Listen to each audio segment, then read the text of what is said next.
It's The Franklin Show, live from Franklin with America's favorite adopted pup, Franklin Delano Roosevelt Lloyd Wright Sinatra Seltzer, and his friend and favorite Franklin dog adopter and purveyor of alternate facts, Michael Seltzer. I'm Marie Osborne, sometimes famous WJR news anchor, and now here's Franklin.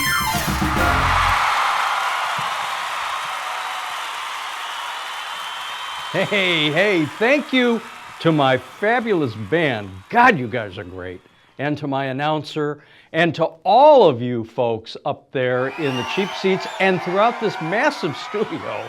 Welcome to the Franklin Show. I am so happy to be here. We have a great list of guests coming up here and a wonderful new show to present to you here on the Franklin Show. You stay tuned and we'll be right back.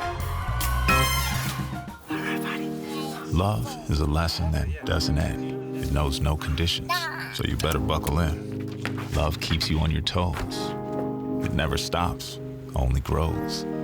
Love isn't easy, it's a commitment, especially when they're being their most resistant.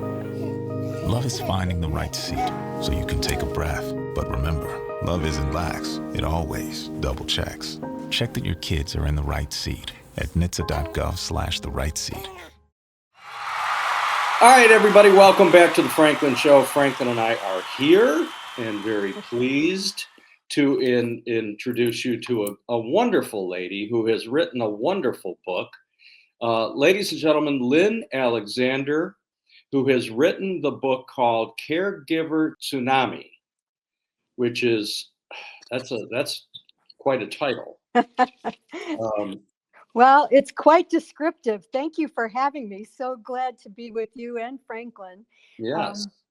The reason I came up with the title is with the aging of our population, we now have a tsunami of caregivers, and you often feel like you're in a tsunami when you're experiencing it. It can be wonderful, but it can also be challenging. So tell me about your background. Where did you come from? What's the origin of you as an author? What's your background? Actually, caregiving is sort of in my DNA. I was born into a caregiver household, raised as an only child. My twin died at birth, but my parents brought me home to a caregiver household where they were caring for both of my father's parents. And then they spent the next 21 years taking care of all four of my grandparents. So I was essentially raised in a long-term care household. That created a passion for me. Yeah, well, obviously that would create a passion. But what's your background? What did you do as a career? Well, I started out as a corporate trainer for about 17 years, focusing on public speaking, facilitation, and all of that, and then was recruited to be on the Commission for Services to the Aging in Michigan.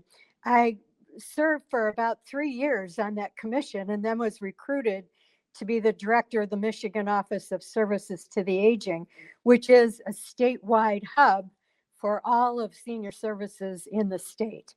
So in that position, I advised the governor and the Michigan legislature on all services for seniors, and it was a wonderful journey for me. Yeah, and it led you to this situation where as a caregiver, and we've all heard incredible stories of this and what a challenge it is. You sat down and wrote a book about it. Yes, it's very therapeutic. I think many people are finding themselves writing about experiences that they've had, but also you really want to help others so that they can learn without having to make mistakes. As with anything in life, the more prepared we are, the more strategic we are, the better it will be for us. And we can also have a lot of joy in caregiving as long as we're reducing the stress levels. And the people that we're caring for, our parents, grandparents, aunts, uncles, whoever, it's a very tough situation for them. I often have used a quote from Diane Sawyer where she stated, inside every older person is a very surprised young person. So many times people can be a little grumpy about the fact that they can't be as mobile, or they're missing out on seeing their friends. So it's really important as caregivers to continue an experience for our loved ones where we stay in contact with their friends. We have celebrations. Last year, 6 months before my mom passed away, at 100 years old, we had Wow. yes, she was amazing. She was a Rosie the Riveter and a Navy veteran. Really? And yes, and so people her entire life adored her. She was the person everybody went to for advice. She helped everybody. And so for the last year of her life, I was essentially her press secretary. Everybody wanted to come and interview her and video her, which was wonderful. She received a Congressional Gold Medal. Oh my gosh. The last year of her life. She had to live to be 100 to get that medal. But we did a wonderful celebration party for her with 70 people, nieces and nephews she hadn't seen in decades. And Oh, Women in Defense in Macomb County had adopted her. And it was just wonderful. what So a we can still wonderful have joy. Yeah, what a wonderful send off at 100 years old. And where was she living? Was she living with you, or was she living in a facility? Well, she lived somewhat independently at Presbyterian Villages of Michigan Wow. until the last 18 months of her life. And then she ended her life at the VA home in Chesterfield Township, which I will tell you was such a wonderful experience. Her acuity level was way too high at that point for me to help her more so. So they were 10 plus with their caregiving, the way in which they took care of her. They treated her like she was their own mother. And the week that she died, Yeah. the staff, if they were not assigned to her, before or after their shift, they would come to visit her. Because they knew they would be sending her off. So it was a wonderful experience for her. And then she was the belle of the ball. She would get her hair done. They would roll her down the hallway, and 12 people would tell her how beautiful she looked. Oh, And so that's one of the things I like to add to folks too. Sometimes we can have this illusion of staying in their own home forever and ever is a good thing to do. And often it is a good thing to do, but sometimes they can be better off when they're cared for 24/7 with a lot of stimulation around them. well, there's something to be said for being in an environment where you're with other people and you have some socialization. Um, Absolutely. my own mother, who was also just a priceless treasure, lived at Fleischmann in West Yes. Bloomfield. And man, she loved it there. She loved playing cards with all her girlfriends. She loved the food. She loved the movies. She loved everything. And it was the greatest way for her to end her 87 years of life in a facility where she was beloved, where she had entertainment and activities. And I loved going over there. I worked as a volunteer at Uh, the bistro. And even after my mom passed away, I continued to work as a volunteer. People said, "You're not going to continue to do this, are you?" I said, "Sure, I am. I love seeing my yes. mom's friends and hearing stories about her that I may or may not have heard before."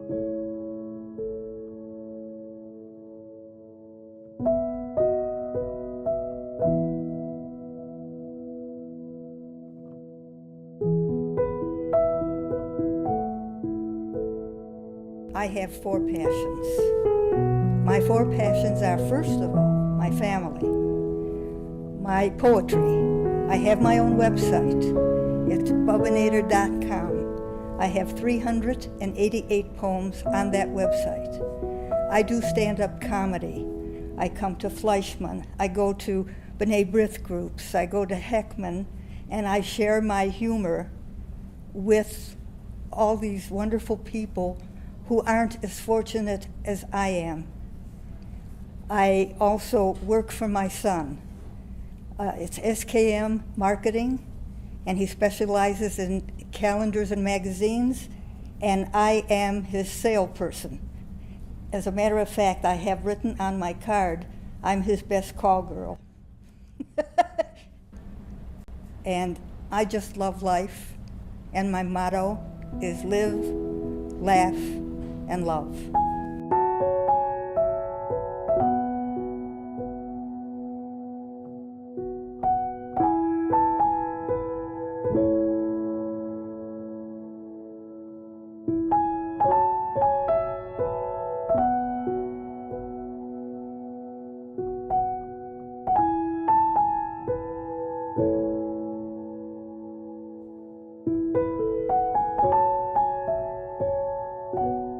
Before I leave all you wonderful people, and I want to thank you all for coming and sharing this with all of us, I just have one joke I'd like to leave with you.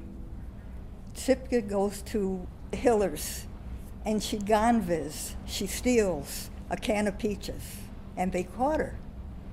So they take her to the judge who knew her. And the judge says to her, Tsipka, why did you do such a thing? She says, I'll tell you the truth. I really don't know. The judge says, well, I'm sorry, you have to have some kind of a penalty. How many peaches were in the can? She says 6. He says, all right, you're going to have to go to jail for 6 days. And Moishe, her husband, popped up and said, she took a can of peas too.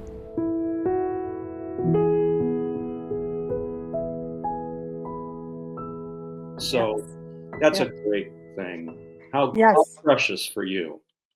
Well, and for you. So kudos to you. And, Yeah. you know, when I was state aging director, I did a lot of events with volunteers. And they used to tell me I get far more out of it than I give out. And so volunteering is a very good thing, not just for the folks we're volunteering for, but for those that are volunteering. Yes. Well, I agree. I'm a professional volunteer, and I'm always encouraging others, Yes. delivering Meals on Wheels, walking into a client's home, helping them with little things, just wellness checks. I do a lot of that, and it's a great thing to do. And there's so many volunteer opportunities for us all. You know, I was a volunteer in my community of Franklin for 30 years. I was an elected councilman. I Yes. was a member of the Franklin Community Association and president of that for a decade plus. So I'm big on volunteerism, and it sounds like you are too. So I have great respect for you for that. Yeah, and my passion for helping caregivers, in my book, I talk a lot about family dynamics too, which can be very tricky sometimes. We have our parents who play the game of I'd rather do it myself and end up falling because they're trying to do things they shouldn't be trying to do. Or Right. I've got a secret. You could have an ambulance called to their home and they refuse to go to the hospital and you don't find out about it till a couple days later. We also have sibling rivalry. Anybody who's been a brother or sister, I never had to do this, but where they would race to get the front seat of the car when you'd be traveling with your parent. And Yeah. sometimes that sibling rivalry comes out again when you're doing caregiving. Or the brother or sister who, you know, shows up for the family reunion like a hero, but doesn't pitch in at all. I call that the little red hen syndrome. So lots of details about how to deal with family dynamics. And then also there's a myriad of resources available, but people often don't know how to get into them. I once had a woman at a seminar say, well, darling, here's the problem. I have 15 different refrigerator magnets from all these events I've attended, but I'm not sure which one to call. sometimes, sometimes having good resources available where you can get it at the touch of a fingertip is really helpful because, as we know, caregivers don't have a lot of extra time in their day to be doing tons of research. No doubt. No doubt. And we've all been through this. My wife was a caregiver for her mother. And, you know, it's an ongoing challenge for all of us. So the book is available on Amazon. Correct. And and you're out touring? Are you doing book tours? I'm doing some, yes. I'll Yeah. be in March. I have several set up in Rochester. One Yeah. at the Rochester Older Persons Commission, which I don't know if you've been there, but it's like a Taj Mahal. It's a fabulous senior hub. One grandma took her grandson there and he came home and told her his parents, well, I went to grandma's club with her. So they have Tai Chi and an Olympic sized pool and all kinds of wonderful experiences there. But yes, you can get my book on Amazon, or my email address is lalexander2092@gmail.com. You can contact me as well, and I can fill you in on where you can find me. Oh, that's so great. Listen, I'm in awe of you for all the great work that you've done in putting this book together. There are so many people that are in need of help and support in this situation. And I will encourage people to go to Amazon and to your website and find you. What a great, great thing you've done. And I wish you all the best, best of luck. Well, thank you. So the same to you, Michael, and goodbye to Franklin as well. Thank you so much for being here, Lynn. Have a great holiday season and a happy new year. And thanks for everything that you've done. Caregiver Tsunami, it's on Amazon, and you'll also have Lynn's website on this video as well. You can go to that and order the book. Thanks to you, Lynn, and thanks for being here on The Franklin Show. Folks, we'll be right back after these words.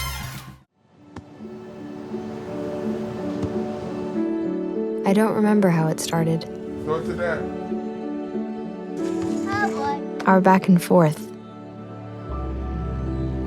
It always came back. Dad! You probably don't remember what you told me, That was perfect. but I heard every word.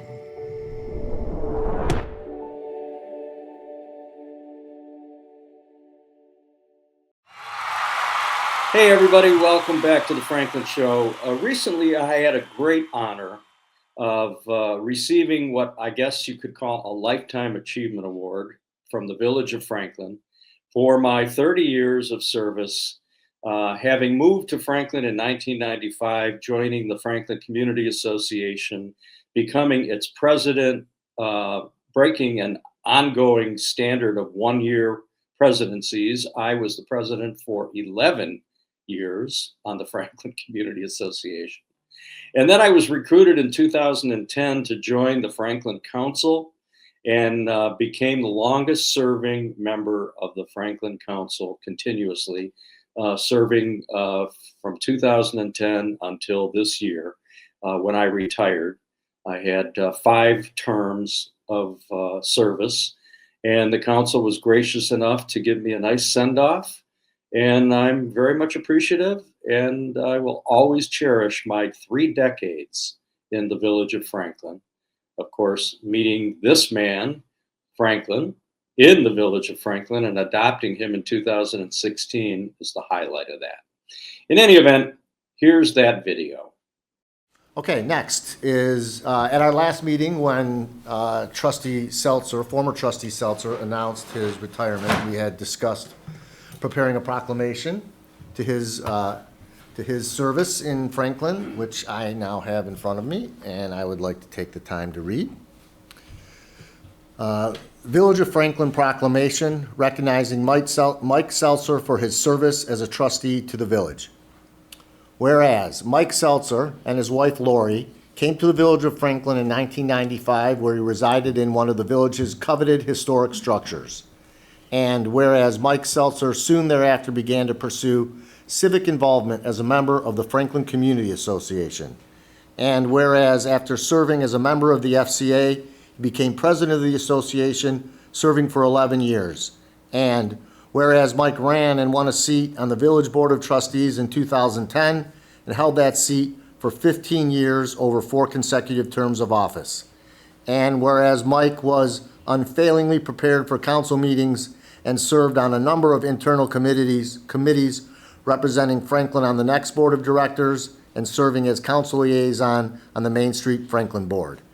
And whereas Mike celebrated Franklin and its rich community along with his dog, present today, Franklin Delano Roosevelt Lloyd Wright Sinatra Seltzer, on The Franklin Show through Bloomfield Community Television, which received the 2025 Hometown Media Award. Whereas Mike proved an integral part of bringing the village administrative team onto stable footing after a period of turbulation. And whereas Mike has shown himself over the previous 30 years to be an outstanding example of volunteerism in and for the town that time forgot. Now therefore be it resolved The Village Council of the Village of Franklin hereby recognizes and honors Mike Seltzer for his 30 years of service to the Village of Franklin and his 15 years serving as a village trustee. Be it further resolved that a copy of this resolution and expression of civic appreciation be presented to Mike Seltzer on behalf of the undersigned.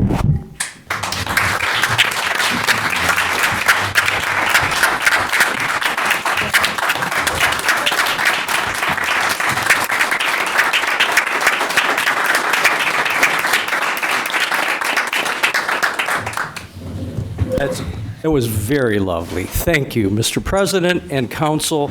I was kind of hoping that I would get that chair with my name on it. We got to work on it. All right. This room's still going through some renovations in the near future, so maybe we can.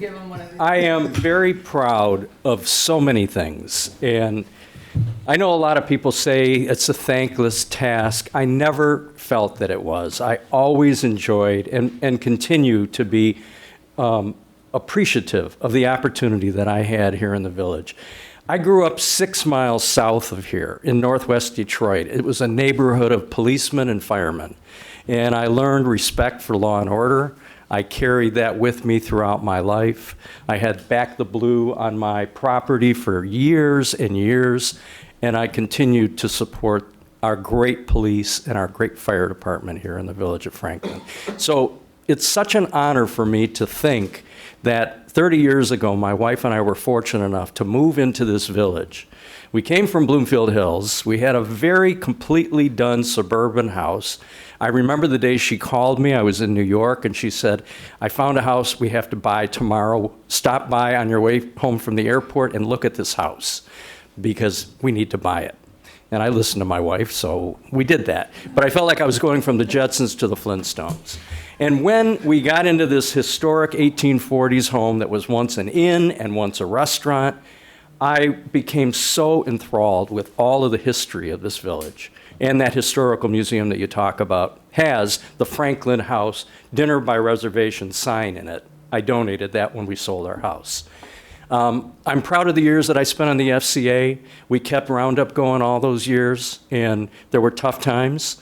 We added music and movies on the green. I'm very proud of those things. We continue to celebrate that. We added welcome to Franklin signs. Nobody had ever done that before. That was something that still lives on. People know this is Franklin, so I'm proud of that. And then when I was asked to join council, I was making a move from the social life of being the president of the FCA and all the fun things that we do to the controversies of politics here. But I dove into it, and I enjoyed every minute of it. And it's always been a pleasure and a privilege. I'm proud of two things as well. That I was here and supported the first female president of this council in its history, Pam Hansen, who's here with us tonight. Congratulations, first woman president. And then I'll never forget a couple years ago when Brian Gordon left the village and there was an opening on council. And I made a phone call to my friend David Goldberg, who was on planning, and I said, David, we need you on council. Would you consider it? And you said yes. And I'm very proud that today you're the first Jewish president we've ever had in the village of Franklin. And I support you, and I admire you and respect you for that. Thank you. And lastly, and most importantly, I met this man in 2016 right here on these grounds at our Roundup, Labor Day Roundup, Home Forever, the adoption agency that has been doing this for years. Unplanned pregnancy for Lori and I. We had no plan of having another baby. Our kids are long gone and elderly. And I saw this guy and I just fell in love with him. And I said, look at that boy. And my wife said, yeah. I said, I want him. So we took him home. And a year later, we went to show him off in the very same venue. And we saw another little white guy that looks just like him. And I said, look at that guy. And she goes, oh no, we can't do this every year. But we got Winston. So I'm very, very proud of everything that we've accomplished here. I wish you guys all the very best. My heart will always be here. I will continue to help in any way I can. I will be back in the summers, renting locally. But I am grateful and appreciative of the opportunity that I've had to serve here, and I hope that we have a successful transition, and I look forward to it. Thank you so much for the honor. Thank you, Mike.